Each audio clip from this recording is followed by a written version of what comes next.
everybody. So my name's David Cardwell. I'm a Pro Vice Chancellor at the University of Cambridge. I'm responsible for strategy and planning. But previously I was admissions tutor at Fitzwilliam College. And Fitzwilliam College is one of the 31 colleges we have at the University of Cambridge. So what I want to talk to you today about is applications from mainland China to Cambridge.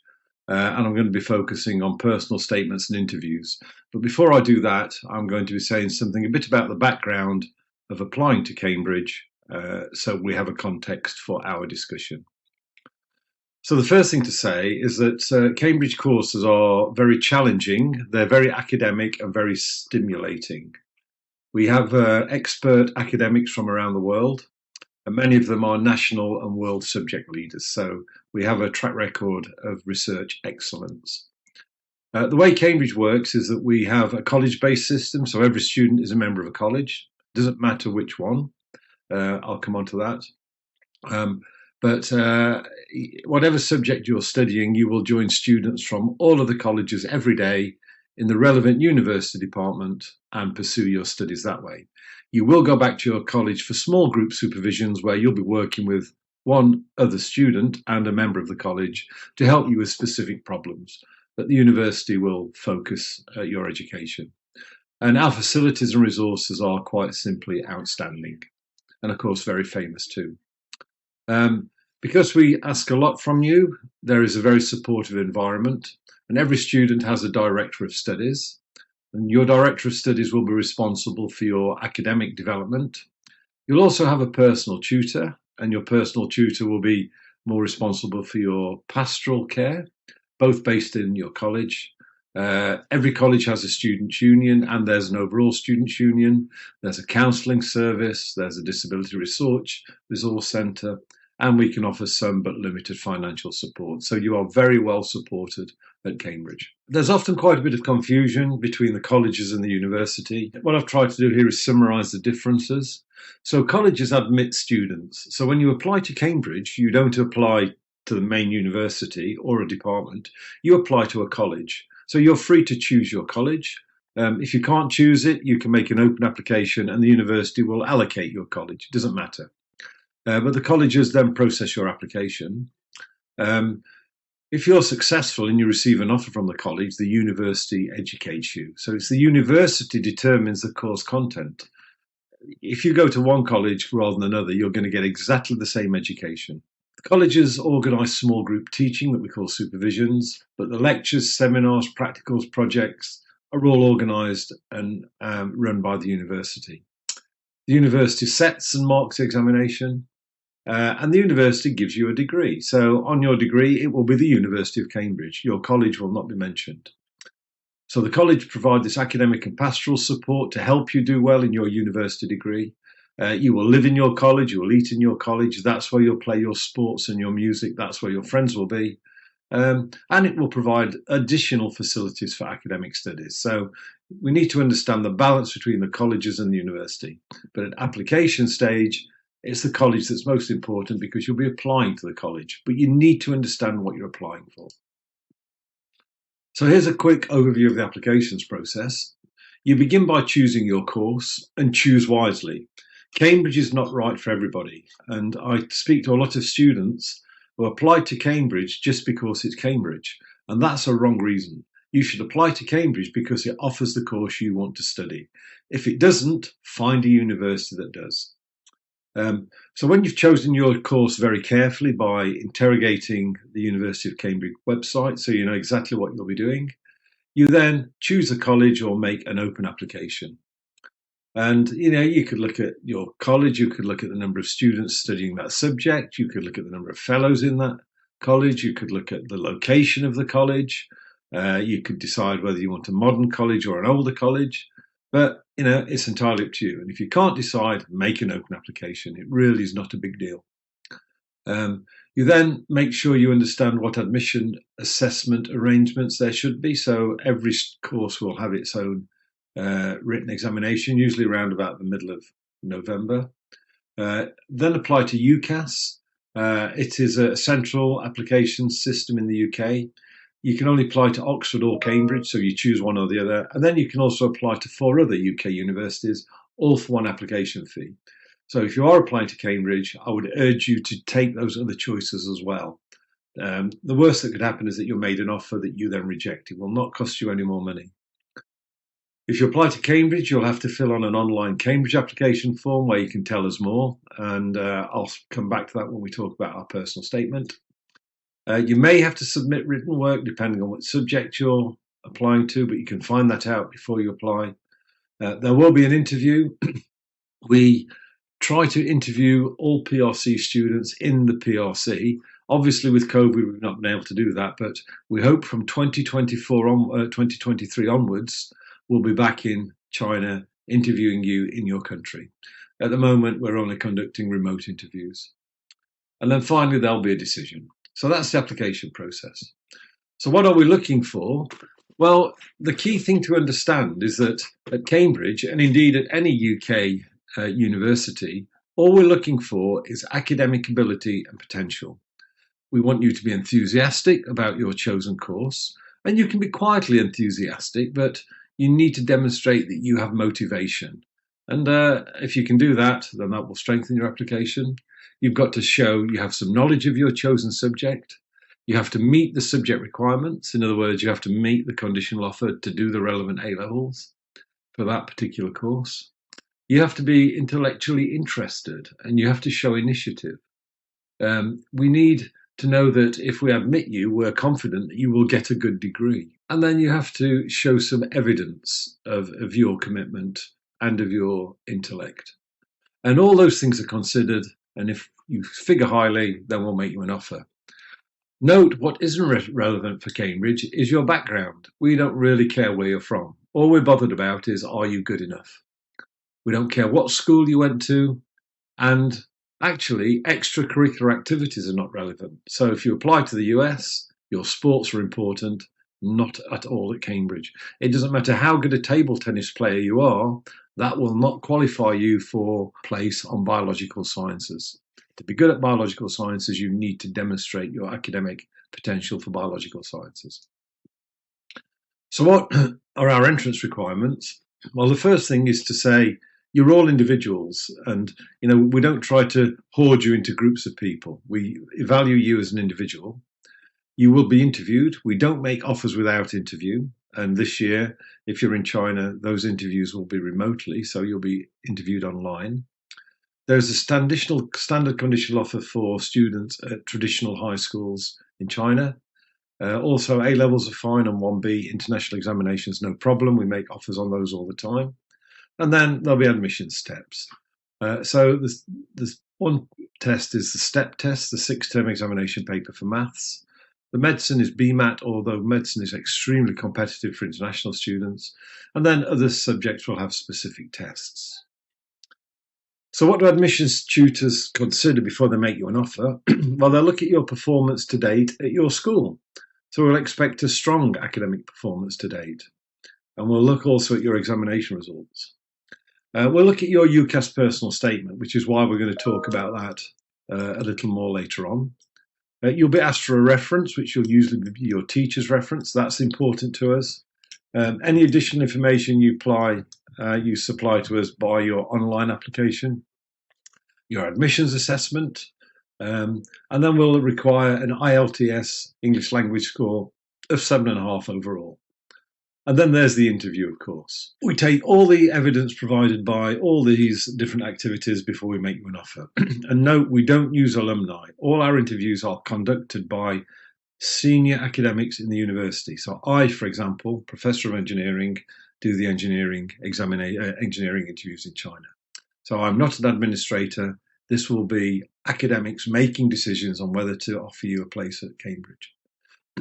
So the written assessments are normally done in the first week in October. Last year it was the 3rd of October, same day as Oxford.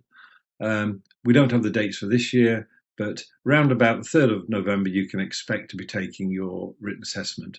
And we have the website here, so there are more details on the website. Again, there are different subjects here that are listed. Computer science, engineering, natural sciences, the physical sciences are by far the popular choice of course for Chinese students, but also economics. And again, there'll be different types of tests for those subjects. A few students do land economy. Medicine, there is an aptitude test, but very students apply. We're limited to 7% international students for medicine. It's the only course where there's a quota, so it's extremely competitive. And then there's an English test. But as I said, you can go to our website and check the written assessment that you'll have to do for your particular course. Now, some colleges may ask you to do written assessments at interview. Now, if that's online, separate arrangements will be made, but you do not need to register for these separately. The college will tell you if there's an additional test. So if you're interviewed in China, as we hope you will be in 2023, then we'll give you the test when you come for your interview. If you're interviewed in Cambridge, then the college will arrange that. Most tests are 1 hour long, but have slightly different formats. But you'll find out more about those tests after you've applied. Okay, so what I want to do now is to move on to the first of the two main subjects that I'm going to cover today. So I've been through the different elements, the different aspects of your application that admissions tutors will consider when they come to make a decision on whether to make you an offer. And two of the key elements are the interview and the personal statement. So that's what I'm going to talk about now. So let's start with the interview. A lot of people think it's all about the interview. And if your interview is not outstanding, you're not going to be made an offer. If your interview is extremely good, then you probably will be. I hope you understand now from my last view graph that it's not just about the interview. The interview is one element of a number of considerations that college admissions tutors consider. And quite often I think about the interview as a tiebreaker. So if there's doubt about your suitability to study on a Cambridge course, whatever it is you've chosen to apply to study, often the interview will be critical in confirming the decision one way or another. You know, we think you're really bright, but we can't understand why you struggled on this admissions test. And then you have an interview which is outstanding, then obviously you made an offer. On the other hand, if your academic record to date is not so good, but your personal statement suggests that you have potential, but when you're interviewed, you show very little knowledge or motivation to study your subject, then you probably won't be made an offer. So just think of the interview as one of 5 different activities or criteria that we use to assess whether we should make you an offer. Of course, the interview is important, but you need to keep it in context. And I should say that most people are nervous before their Cambridge interview. It's perfectly natural. But the interview, as you'll hear, is determined to establish your potential to study the course for which you've applied. It's not to make you feel foolish. It's not to embarrass you. It's not to demonstrate how clever people at Cambridge are. It really is to unlock your academic potential. And interviewers are on your side. I feel thrilled when I interview a good student because that's another good student coming to Cambridge. I want every student to be a good student. So I'm hoping you're all going to do very well. So the overall objective of the interview is to work out how motivated you are to study your course and to work out how well we think you will do if we admit you to study on that course. And I should say very few universities worldwide actually interview students.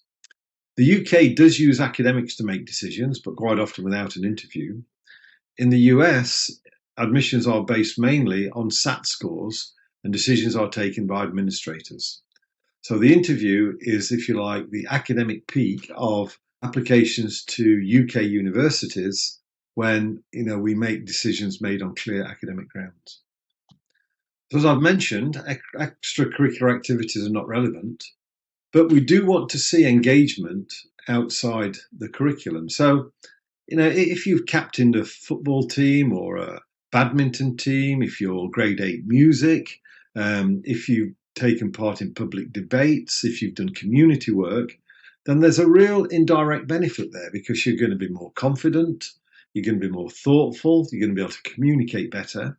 So although at the end of the interview, nobody will say, well, this individual's got the Duke of Edinburgh Bronze Award, therefore we've got to have her.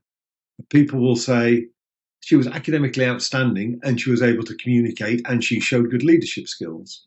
So it will be an indirect benefit, but we won't be making offers directly on anything that you offer that is non-academic. In a nutshell, we're looking for students who can think. So students in interviews are asked very technical questions, and I'll come on to that. But there are two responses. One is, I don't know, I haven't studied that at school. Or, I haven't studied that at school, but I do know this. And if this is true, that might be true. And therefore, what I would say is this about this particular problem. So it's your ability to think through it. We're not just looking for students who can remember everything they've learned.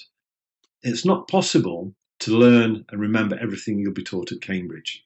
So we're looking for students who can understand rather than students who can just remember. So it's putting facts together, having a good conversation, making good, clear, technical comments about certain areas that you'll be discussing with your interviewer and seeing how it goes. As I said, most Chinese applicants will be interviewed in Shanghai. That's our preferred city of interview. We can also interview in Hong Kong if the dates don't quite work, but the Hong Kong interviews usually are the week before the Shanghai interviews. Only a few applicants, for example, those studying architecture, will be expected to come to Cambridge in early to mid-December. And as I said, this is for October 1993. For this year, all the interviews will be online and nobody will be coming to Cambridge. And that includes UK students as well.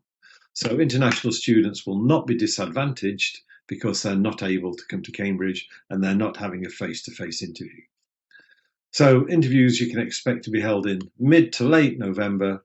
They could even be possibly early December. And I think something to say at the beginning is in preparing for interviews, you need to look beyond what you're being taught. And there are so many online resources and they're all labeled here. So this website, I Want to Study Engineering, for example, if you do want to study engineering, you'll see lots of new problems set here and there'll be worked solutions and examples. You'll be looking at engineering concepts rather than just science, physics and chemistry concepts that you're taught now. And this will be very good background preparation. But, you know, there are many other sources that you can go to enrich your background knowledge, because that will help you demonstrate that you are highly motivated to study the course from which you've applied. If you've applied for engineering and all you can do is tell me about simple harmonic motion and Newton's laws, then that doesn't tell me you're highly motivated to study engineering. So do some background reading, use all these resources and help them prepare yourself in the broadest possible way before your interview. So what can you expect when you turn up for your interview? Well, it's reasonable to expect to be asked why you've chosen the particular course you have. So when I interview engineers, my first question is, why do you want to study engineering? And, you know, you'll be surprised that some people, they've got no idea. Their friend wanted to study it, or their boyfriend studies it, or their girlfriend studies it. These are not valid reasons. So you have to explain why you want to study engineering. There can be a variety of reasons. You may have had a childhood experience. It may be to do with Lego. You may have taken an engine apart with your mother or father. You may have helped build a bridge on a school project, but there has to be some technical motivation. Note that you will not be asked in the interview why you chose the college you did. And that's because the answer is irrelevant. If you're good enough to get the degree at one college, you're good enough to get the degree at another college. So don't spend hours and hours and hours researching on the college. We don't care why you chose the college. It's your choice. All we're bothered about is, will you do well on our courses if you're admitted? You can expect to answer questions related to the subject that you've studied at school. So I might want to ask you about Newton's laws, or simple harmonic motion, or some element of heat transfer. But you know, that will demonstrate to me that you've got a good grasp of what you've studied. I'll then extend that and I'll talk to you about other issues. And again, with the engineering theme, I'll give you an example. One question is, have you studied simple harmonic motion? Yes. How do you define it? Well, it's defined as the acceleration is directed towards a point and always towards that point. And you can write down an equation for acceleration. Then you can get velocity, then you can get distance. It's very standard stuff. My question then might be, well, what would happen if we damped the simple harmonic motion? So then the student needs to work out which equation we would want to modify. In this case, it's velocity, and how we might modify it. Well, if it's damped, you can damp it exponentially. So let's introduce an exponential solution. So we'll work through the solution to that modified simple harmonic motion, and then we'll sketch out what position versus time looks like. Nobody has done damped harmonic motion as part of their studies. And the point is, does the student engage? Can the student say sensible things, with my help, get to a solution, or does the student give up? And I think you can see how a student giving up would not give a good impression, but a student who would engage would give a very good impression. You need to be aware of recent technical developments in your chosen subject. So, for example, if you were applying to read human, political and social studies at Cambridge, well, we've got a whole raft of things going on. There's Brexit in the UK. Sadly, there's the Russian invasion of the Ukraine. And, these have all got implications for international relationships. So there's a lot that could be discussed there. And note, it's not about having a view. It's not about saying, I think Russia are wrong. I think Russia is right. It's about understanding the consequences of that Russian action without getting emotional about it. For example, we can't ship wheat to the world. So the third world, people will die. There are issues there. There are issues of sovereignty. There's issues of port access. How do you get supplies into people who are innocent, who need to live? So it's a very objective discussion about issues that we're expected to talk about. If it were engineering, it might be electric cars. And I might ask you to work out how much electricity it costs to charge a car if I give you the price of electricity. I might ask you how the battery works and how to sketch the buildup of charge versus time. I might talk to you about the propulsion system for electric cars, given that it's not a combustion engine. So all these things are in addition to what you've learnt at school. And if you show a good awareness of what's going on in your subject, then that tells me that you're highly motivated. So read widely and engage with complex problems. New Scientist or Scientific American are always a good sign or a good source of information. But, make sure that you understand anything that you claim to do as part of your personal statement. And we'll come back to that. As far as the interview goes, you should also dress comfortably. So dress in a way that you feel comfortable to be interviewed. Sometimes I interview students or girls who've got very short skirts and they look very uncomfortable. They spend the whole interview trying to pull their skirts down. There's absolutely no need. There are no extra points for how you dress. If you feel comfortable in a suit, wear a suit. If you feel comfortable in a t-shirt like I have on today, wear a t-shirt. It's not about how you dress. It's about what you say and how you perform. And overall, be yourself. It's your values, it's your academic potential, and it's your academic motivation that we'll be making an offer on. And we don't want you to change who you are. We just want to help you be the person you want to come. So be yourself. Let me move on now to talk about the personal statement. Excuse me. So the personal statement is often dismissed by some parts of the establishment or students. Take it from me, the personal statement is very important. Don't let anybody tell you it isn't. It's fundamental to the applications and offer process. And if you provide a bad personal statement, your application may be rejected on the basis of your personal statement alone. So you need to put a lot of thought into your personal statement, and you need help from your school to draft it, to polish it, and then really to finalise it. Note your personal statement, this is required in your UCAS application, has to have a limit of 4,000 characters, and it's 1,000 words long. So sorry, I missed words out of there, so it's 1,000 words long.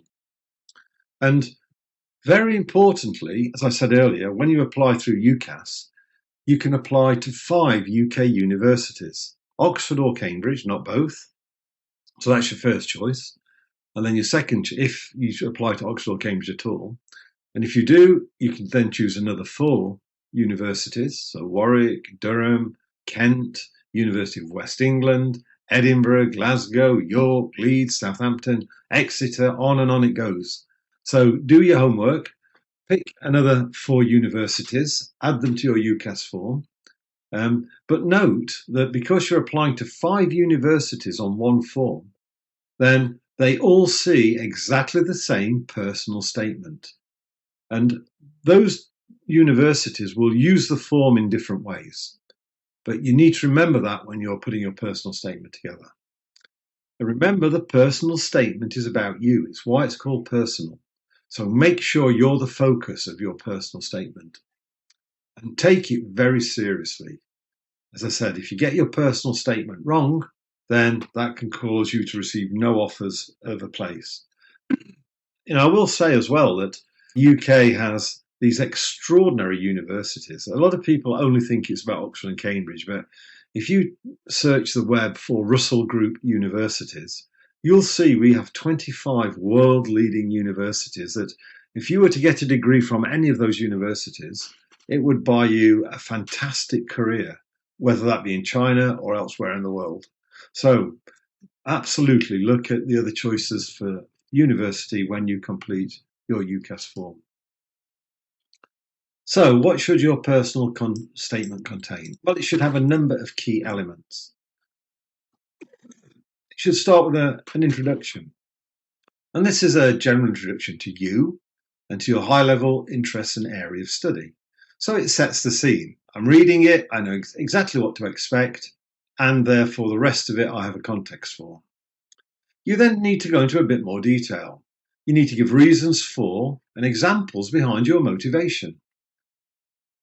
This is why I want to study physics. This is why I want to do biology. This is why I'm interested in computer science. And then tell us in some detail. It might involve a particular problem that you solved. It could be a specific experience. You may have spent a week summer course at a university. Or it may be due to current affairs. It may be something that's caught your imagination and you've become fascinated by, and you've done a lot more work, and you've decided based on that work, this is what you want to do. You then need to tell us what your non-academic interests are. And that could be sport, music, community service, debating. And the whole point there is that often gives us a way into the interview. So we can use that to settle you down so then you interview as well as you possibly could. And then you finish with a short summary, which should say why you'll make a good student on that course at whatever university, and why you're suitable for your chosen course of study. So that's the basic structure of the personal statement. So here are some do's and don'ts. So remember, the personal statement is generic.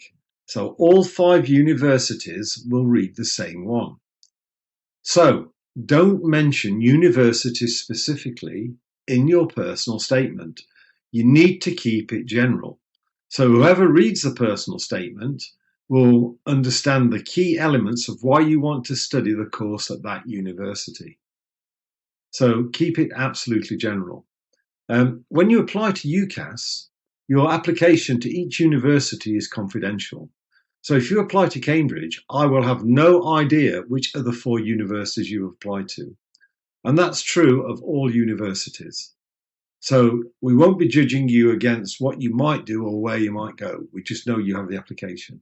But given that's the case, you really need to work out in advance your general area of study. You can't get to the application stage and still not be decided. And the reason there is if you choose very different courses as part of the 5, your personal statement will not be relevant to all of them. So, you need to think that you've got a theme. You can imagine if you chose history at Warwick and physics at Cambridge, how would you write your personal statement? It would be impossible. You either make it to be pro-history, in which case you won't be offered a physics place, pro-physics, in which case you won't be offered a history place, or you could try and do both, in which case you'll probably be offered no place. So you need a theme, you need to decide. It's very different to the US system where you can do liberal arts for a year and gently make your mind up what you want to do. If you apply to UK universities, it's a very technical subject, engineering, natural sciences, history, chemistry, and then you're stuck reading that subject. So don't think you can apply and then change. But the point here is that your personal statement needs to be able to be written. So therefore, you need to choose 5 fairly similar courses. Engineering at Cambridge, electronic engineering at Imperial, engineering in general at Bath. But as long as there's a theme there, then you can write your personal statement. Be objective in your personal statement. Don't overstate or understate your interests or abilities. I once read a personal statement for a student who'd applied to read natural sciences, and he'd written something along the lines of, "My fundamental ability to grasp new concepts helps me understand the basics of relativistic cosmology." He'd written that on his personal statement. Well, I know a bit about relativistic cosmology, so I asked him. He had no clue. He had no idea. So, all of a sudden, he therefore undermined his own application form. So whatever you write, make sure you understand you can talk about it. I think what that student meant to write was, "I like reading about modern physics in New Scientist," which is a very different implication to the statement he made. So carefully think about what you say, because your interviewer will follow you up on it. So don't try to impress by making grand statements that you can't justify. Keep an academic focus as far as possible. So if you've got academic evidence, then you should put that down. That could be courses you've done. Or if you have academic Olympiads or you've been in academic competitions, they all help the academic content of your application. So include those in your personal statement. I should mention the possible impact of COVID-19. Obviously, it's interfered with the application process in that we now have to do remote interviews. But as I keep saying, hopefully next year we'll be back to interviewing in person. English language testing has been disrupted, but now we're recovering from COVID. It seems to be okay again. Certainly in the UK, we're back to normal pre-COVID, so it doesn't seem to stop us moving. It may stop your movement in China a little bit, but it just needs a bit more planning. And of course, student mobility is compromised. The Chinese students studying at Cambridge are tending not to go back to China in their vacations because of the problems with quarantining and then the problems with coming back. But I mean, hopefully by the time you're admitted, these problems will have been solved. Okay, so I'm very happy to answer any questions at this point, and thank you for your attention. Okay, I'll go through them then. So could you rate the importance of the personal statement, predicted grade, final grade interview, and additional tests for the application? So I think in my presentation I made it clear that they're all important. No one is more important than the other, and we make decisions of admission on balance. So you need to do well in all these things, really. And ultimately you will be made a conditional offer. If you don't meet the conditional offer, your admission will not be confirmed.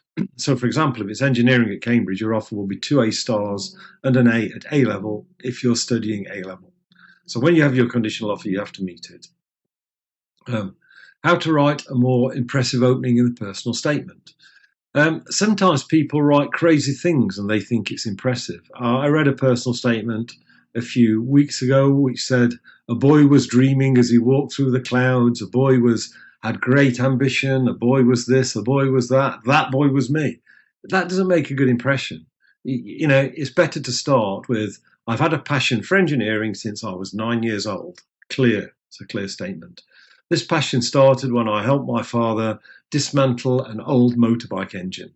Full stop. "I was fascinated by how the carburetor worked," etc., etc. So that's how you start. That's how you make an impressive statement. By saying silly things or trying to write in very obscure language is not impressive. The third question, my personal statement is about applying for theoretical physics at Oxford. What and how should I write to show my enthusiasms if I don't have any experimental research experience? So Oxford understand that you're children at school, you're young people at school. Of course you don't have any research experience. Of course you haven't done research in research laboratories. But hopefully at school you will have done some experiments. Maybe you've done Millikan's experiment to measure the charge on an electron. Maybe you've done some diffraction experiments where you've shown Bragg slits have constructive interference.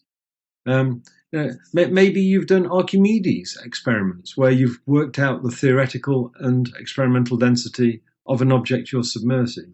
So you will have experimental ability, and Oxford understand that. And if it's theoretical physics, you need to carefully look at what you need to do before you study theoretical physics, because there will be other elements of physics too. But in that case, Oxford will be looking at your track record in physics. You will need to be strong mathematically. So if you're doing A-levels, that's maths and further maths. And you will be able to discuss elements of theoretical physics. So if it were me, I would say to you, what do you understand by quantum physics? And I would expect you to say, I don't understand the mathematical basis of it, but I do know it's about probability on a microscopic scale, and it explains why we can treat electrons like particles. So that's the type of thing that you're going to need to prepare yourself for. But, keep comments to that level in your personal statement. Is it helpful to list the prizes won in the competitions? Absolutely. Anything that gives us more evidence of your academic potential is very, very important. So mathematicians quite often have got gold in the Maths Olympiad. That's very impressive. So any academic competition and the results, please do list them. We want to know, and it will help your application. During exploration, I found I did not only learn knowledge, but also a lot of study experiment. So when I structure my personal statement, I tend to put more stuff about experiment. How can I know which experiment I got is worth to be in the personal statement? So there's no absolute answer to that. There's not one experiment that we're looking for you to describe. And if you describe it, you're going to get an offer. If you don't, you're not. But by definition, all experiments are important. And you need to think why you're doing an experiment. And the reason you do an experiment is to find out something that you do not know. And a good experiment will be objective. So it won't be biased in any way to give you the result that you think you should get. It will be objective, unbiased. And when you have the data, you will understand the data, you will know what the error on the data is, and then you'll be able to interpret that data and draw conclusions. And those conclusions can be that you've proved a hypothesis, that your results are inconclusive, or you've disproved the hypothesis. Any one of those three outcomes is important. So find an experiment that you found the most interesting, the most exciting, the one that you think is the most insightful, and the one that you think you can describe most eloquently. If it's a trivial experiment, I was watching an acorn falling from a tree, then there's less to say about it. On the other hand, if it's a controlled experiment that you've done at school, then there's a lot more to say. For me, it was Millikan's experiment. When I did my A-levels, that was the one experiment that I will never forget. But everybody will have their own. Questions about the interview.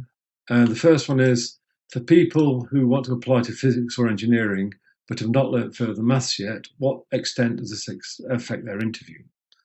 Well, engineering at Cambridge has two streams. And the two streams are one for students who've done further maths. They do a course of 2 maths lectures a week. And there's a course for students who haven't done further maths, and they do 4 maths lectures a week. So students without further maths can get in to study engineering or physics. I would say in engineering, about 2/3 of our students do have further maths. Physics, it's probably about the same. But if you're not doing further maths, I think you need to put effort into demonstrating that you know beyond the conventional A-level maths curriculum, because your interviewers will know the maths is demanding, and if you've taken measures to try to bridge that gap, then that will be seen as very positive. If you've done nothing to bridge that gap, and particularly calculus figures strongly in our first year physics and engineering courses, then that may cause concern. And those comments are generally true for Russell Group universities as well. Second question, is a professor going to judge the student corresponding to their specific A-level grade and their NSAA grade? So when you're made a conditional offer, that will be subject to you achieving a certain grade in A-level. What we won't do at A-level, at interview stage, if we think you're good enough, we won't preempt what we think you're going to get.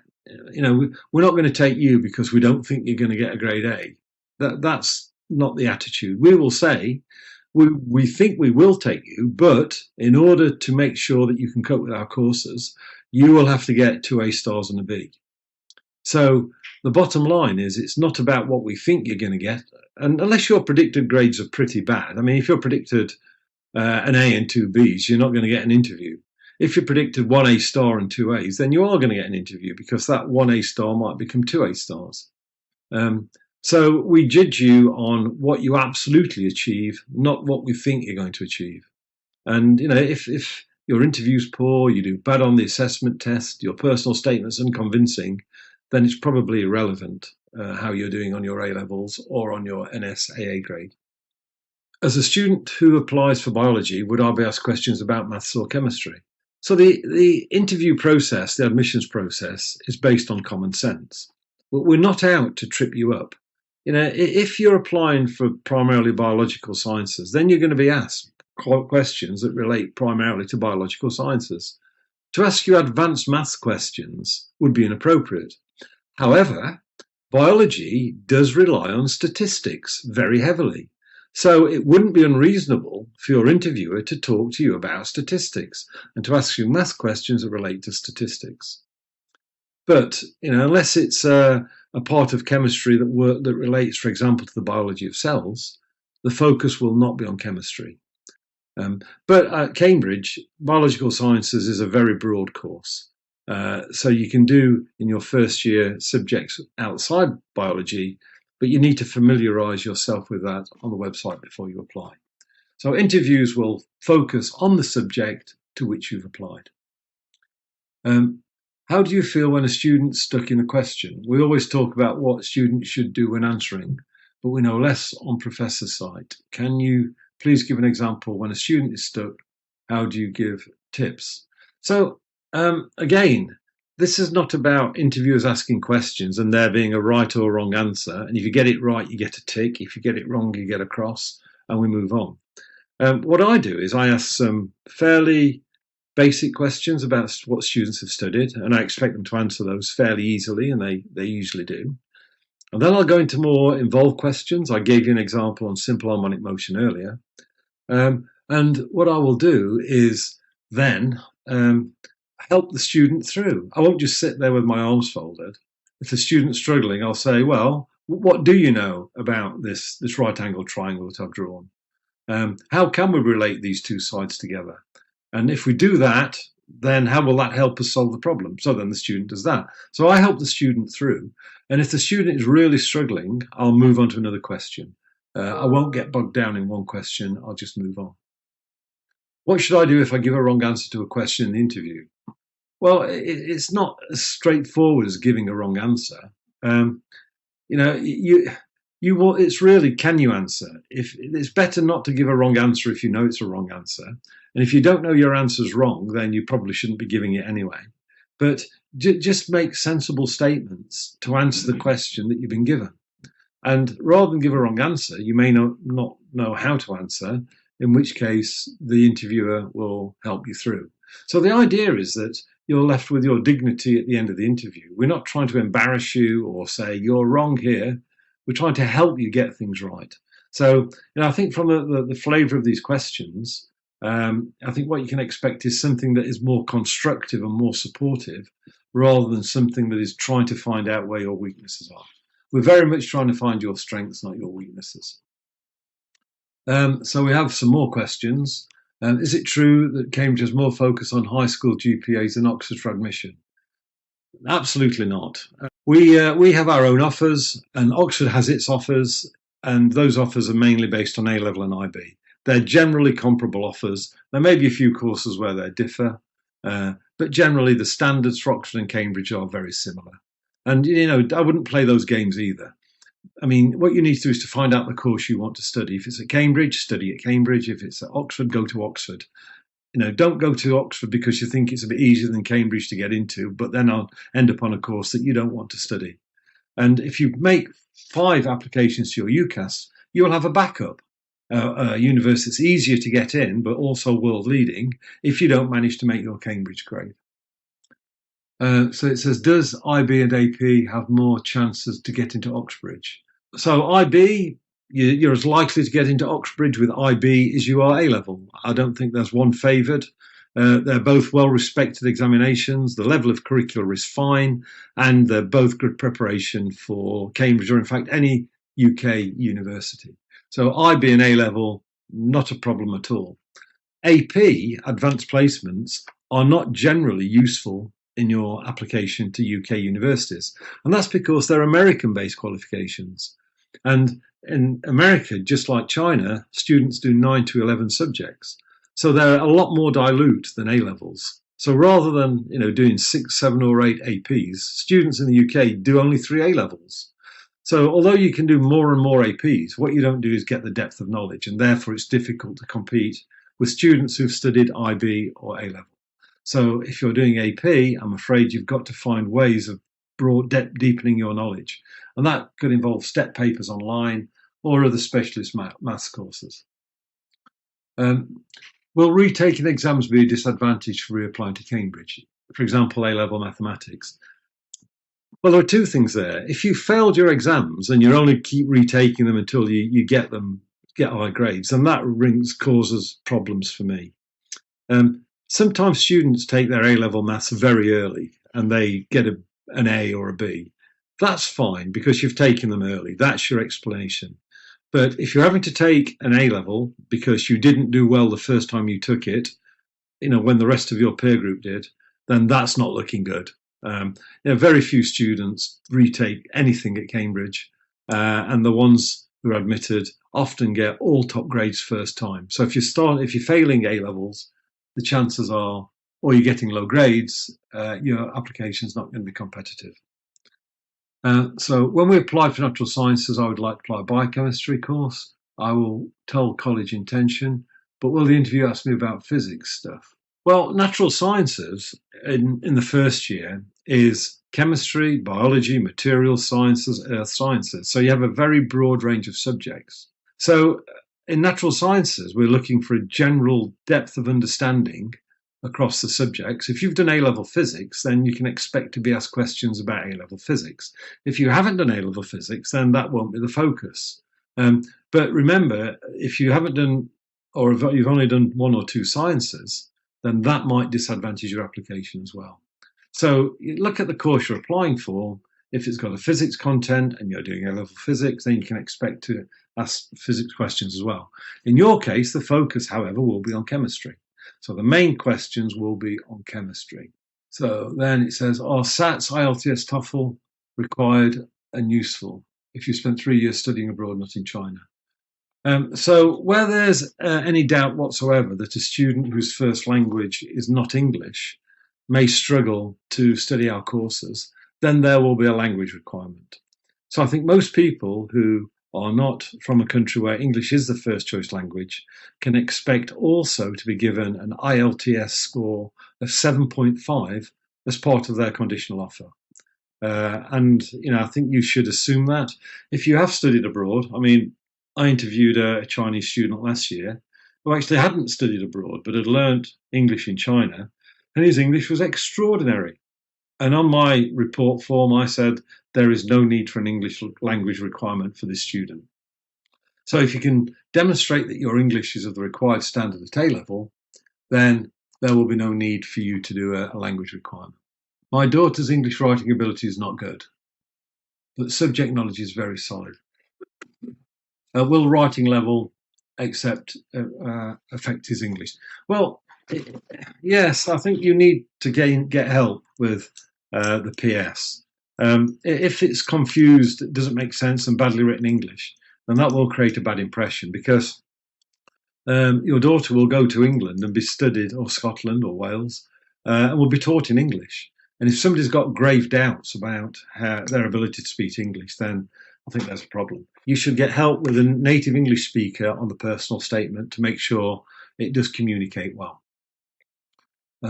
Do children with special educational needs, such as ADHD and autism, have any special care during the interview? So on the application form, you can highlight special circumstances, and you can give us those details separately. So if you think there is some health condition that may badly affect your ability to be assessed fairly, tell us about it, and we will reach the appropriate arrangements. My colleagues last year, we interviewed a blind student, so obviously he had to be met. On arrival, we had to have ground floor accommodation for him and an interview in a ground floor, and to make sure he could actually then leave the college safely. So please do tell us about anything that you feel may adversely affect your interview. Is the interview a decisive factor for admission? Well, I hope I've answered that question. The interview is one factor. All factors are decisive. We expect you to do reasonably well across the board. If you've done not so well in the other indicators, a really good interview will make the difference. If you've done really, really well and the other indicators, a not so good interview wouldn't stop you being receiving an offer. But you do need to take the interview very seriously and prepare for it. And as I said, be yourself. So another one, to what extent would having more than 4 A-levels make a competitive application? I don't think you need more than 4 A-levels. On average, we admit students with 3.3 A-levels. The minority of students we admit don't take 4 A-levels. If you've got time to do more than 4 A-levels, rather than do a 5th A-level, spend your time trying to understand or drill deeper into your subject. If you just keep getting grade stars at A-level, that tells me you're good at A-level. So, if you're doing 4 A-levels, say maths, physics, chemistry, further maths, perfect for engineering, you don't need to do any more. Offer will be on 3 out of 4, but probably on maths, further maths and physics. If you've got some spare time, really drill down into an element of engineering that you think you're going to be studying. May I ask if any extra law test is needed other than LNET for applying for law? No, it's LNAT. The college you apply to might want to give you another test on the day of the interview, and that might be some kind of case study that you're asked to read and then discuss in the interview itself. But the the pre-interview assessments, there's only one assessment per subject. But as I say, the college you apply to will be able to advise on whether there's an additional assessment on the day of the interview. Okay, great. Well, the final thing I've got to say is good luck to you all. One message is you're the one who's going to spend 3, 4 or 6 years studying, hopefully to UK university. And, it's your life that will be affected. So take advice from people like me, your parents, your teachers, your relatives, your friends, but ultimately choose the right course. Please choose the right course for you, wherever that's at. Because if you get that right, you'll get a great degree, you'll have a great future, and you'll have a fantastic time. If you choose the wrong degree, you're going to be miserable. So choose the degree for the subject of the degree and not for any other reason. And remember, it's your life. You've got a right to star in it. Good luck, everybody. It was nice to talk to you.